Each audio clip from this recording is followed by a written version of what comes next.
Hi hello ಎಲ್ರಿಗೂ ನಮಸ್ಕಾರ. ಎಲ್ಲರೂ ಹೇಗಿದ್ದೀರಾ? ಎಲ್ಲರೂ ಚೆನ್ನಾಗಿದ್ದೀರಾ ಅಂತ ಅಂದ್ಕೊತೀನಿ. ನಾವಿವತ್ತು ನಮ್ಮ ಗದ್ದೆಲಿ ಮುನಿ ಮಾಡೋಕ್ಕೆ ಅಂತ ಬಂದಿದ್ದೀವಿ. ಹೌದು, ನೀವೆಲ್ಲ ಯೋಚಿಸ್ತಿರ್ಬೋದು, ಏನಪ್ಪ ಇದು ಮುನಿ ಅಂದರೆ ಅಂತ. ನಾನು ಇದ್ರ ಬಗ್ಗೆ ನಿಮಗೆ ತಿಳಿಸ್ಕೊಡ್ತೀನಿ. ಹೌದು, ಈ ನಮ್ಮೂರಲ್ಲೆಲ್ಲ ಪ್ರತಿ ವರ್ಷವೂ ಮುನಿ ಅಂತ ಮಾಡ್ತಾರೆ. ಇದನ್ನು ಯಾವಾಗಪ್ಪ ಮಾಡ್ತಾರೆ ಅಂತಂದರೆ, ಯುಗಾದಿ ಹಬ್ಬಕ್ಕಿಂತ ಮುಂಚೆ ಪ್ರತಿ ವರ್ಷವೂ ಇದನ್ನು ಮಾಡ್ತಾರೆ. ಅದರಲ್ಲೂ ಯಾಕೆ ಮಾಡ್ತಾರೆ ಅಂತ ನೀವೆಲ್ಲ ಕೇಳ್ಬೋದು. ಈ ಕಡೆ ಈಗ ಗದ್ದೆಲೇ ಆಗಲಿ ಅಥವಾ ಊರುಗಳಲ್ಲೇ ಆಗಲಿ ಇಲ್ಲ ಮನೆ ಹತ್ರನೇ ಆಗಲಿ ಹಾವುಗಳು ಕಾಣಿಸೋದು ಸಹಜ. ಬಟ್ ಈಗ ಏನಿದು ಅಂತಂದರೆ, ನಮ್ಮ ಅಜ್ಜಿ ಕಾಲದಿಂದನೂ ಇದು ಒಂಥರ ನಂಬಿಕೆ. ಏನಂತಂದರೆ, ಈ ರೀತಿ ನಾವೇನಾದರೂ ಪ್ರಸಾದದ ಥರ ಮಾಡಿ ಮುನಿ ಅಂತ ಮಾಡಿದ್ರೆ ಆದಷ್ಟು ಹಾವುಗಳು ನಮ್ಮ ಕಣ್ಗೆಲ್ಲೂ ಕಾಣಿಸ್ದೇ ಇರಲಿ ಅನ್ನೋ ರೀತಿಲಿ ಈ ಥರ ಪ್ರಸಾದ ಮಾಡಿ ನೈವೇದ್ಯದ ಥರ ಎಡೆಗಿಟ್ಟು ಪೂಜೆ ಮಾಡಿ ಅದನ್ನು ಪ್ರಸಾದದ ಥರ ಮಾಡ್ಕೊಂಡು ತೊಗೊಂಡೋಗ್ತೀವಿ. ಈ ಪೂಜೆನ ವಾರದ ದಿನ ಅಂತ ಇರುತ್ತಲ್ಲ, ಅವತ್ತು ಮನೆಯೆಲ್ಲ ಕ್ಲೀನ್ ಮಾಡಿ ಮನೆಯಲ್ಲೆಲ್ಲ ಪೂಜೆ ಮಾಡಿ ಅಲ್ಲಿಂದ ಇಲ್ಲಿಗೆ ಬಂದು ಪೂಜೆ ಮಾಡ್ಕೊಂಡು ಹೋಗ್ತೀವಿ. ನಮ್ಮ ದೇವರು ಕಾಲಭೈರವೇಶ್ವರ. ಹಾಗಾಗಿ ನಾವು ಭಾನುವಾರ ಇಲ್ಲ ಗುರುವಾರ ಮಾಡ್ತೀವಿ. ಆದಷ್ಟು ಎಲ್ಲ ಭಾನುವಾರನೇ ಮಾಡ್ತಾರೆ. ಹಾಗಾಗಿ ವಾರದ ದಿನ ನೋಡಿಕೊಂಡು ಇದನ್ನು ಪೂಜೆ ಮಾಡ್ತೀವಿ.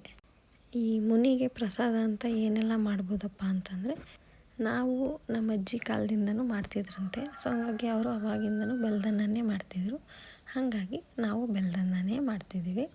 ಇನ್ನು ಕೆಲವರು ಏನು ಮಾಡ್ತಾರೆ, ಅನ್ನ ಸಾಂಬಾರು ಅಂದರೆ ತರಕಾರಿ ಸಾಂಬಾರು ಅಥವಾ ನುಗ್ಗೆಕಾಯಿ ಸಾಂಬಾರು ಈ ಥರನೂ ಅನ್ನ ಸಾಂಬಾರು ಮಾಡಿನೂ ಮುನಿ ಮಾಡ್ತಾರೆ.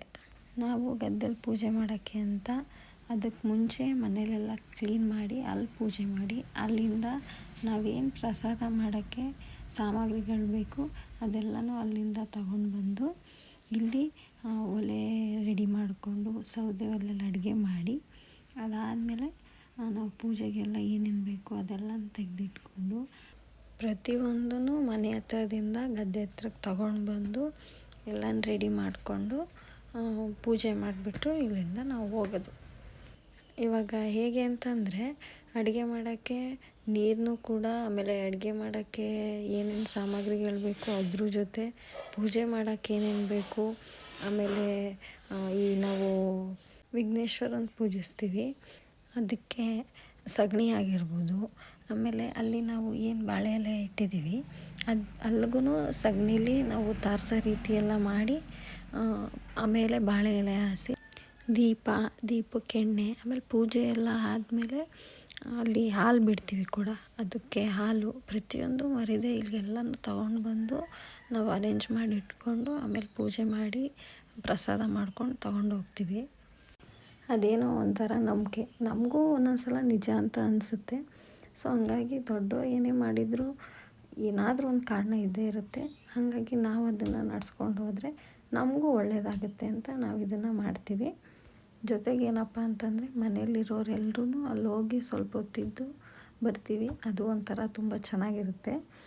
ನಮ್ಮ ಗದ್ದೆಯಲ್ಲಿ ಬೋರ್ ಕೊರೆಸಿರೋದ್ರಿಂದ ಅದ್ರ ಮೋಟ್ರಿಗೂ ಪೂಜೆ ಮಾಡಬೇಕು. ಎಂತಕ್ಕೆ ಅಂತಂದರೆ, ಬೆಳೆಯೋಕ್ಕೆ ಕಾರಣವೂ ಅದು ಒಂದಾಗಿರುತ್ತೆ. ಸೊ ಹಂಗಾಗಿ ಅದಕ್ಕೂ ಪೂಜೆ ಮುಗಿಸಿ ಏನು ನಾವು ಪ್ರಸಾದ ಮಾಡಿದ್ವಿ ಅದಕ್ಕೆಲ್ಲ ಪೂಜೆ ಮುಗಿಸೆಲ್ಲ ಆದಮೇಲೆ ಮನೆಯವರೆಲ್ಲರೂ ಪೂಜೆ ಎಲ್ಲ ಮಾಡಾದಮೇಲೆ ನೆಕ್ಸ್ಟು ಪ್ರಸಾದನ ನಾವು ಮನೆಗೆ ತೊಗೊಂಡು ಹೋಗೋಕ್ಕೆ ಮುಂಚೆ ಹೆಂಗಿದ್ರೂ ಗದ್ದೆ ಕಡೆ ಆಗಿರೋದ್ರಿಂದ ಜನ ಬಂದು ಹೋಗಿ ಮಾಡ್ತಿರೋದ್ರಿಂದ ಅಲ್ಲಿಗೂ ಸ್ವಲ್ಪ ಜನಕ್ಕೆ ಪ್ರಸಾದ ಕೊಟ್ಟು ಅದಾದಮೇಲೆ ನಾವು ಪ್ರಸಾದ ಎಲ್ಲ ತೊಗೊಂಡು ಮನೆಗೆ ಹೋಗ್ತೀವಿ. ಸೊ ನಾವೇನೇ ಮಾಡಿದ್ರೂ ಅದರಿಂದಿರೋ ಕಾರಣ ಎಲ್ಲ ಒಳ್ಳೆಯದಾಗಲಿ ಅಂತ. ಸೊ ಎಲ್ಲರಿಗೂ ಒಳ್ಳೆಯದಾಗಲಿ ಅಂತ ಹೇಳ್ತಾ ಈ ವಿಡಿಯೋನ ಇಲ್ಲಿಗೆ ಎಂಡ್ ಮಾಡ್ತೀನಿ. ಈ ವಿಡಿಯೋ ನಿಮ್ಗೆ ಇಷ್ಟ ಆಗಿದ್ದರೆ ಲೈಕ್ ಮಾಡಿ, ಶೇರ್ ಮಾಡಿ, ಸಬ್ಸ್ಕ್ರೈಬ್ ಮಾಡಿ, ಕಮೆಂಟ್ ಮಾಡಿ. ಹಾಗೆ ಮುಂದಿನ ವಿಡಿಯೋದಲ್ಲಿ ಸಿಗ್ತೀನಿ. ನಾನು ಸ್ಪಂದನ.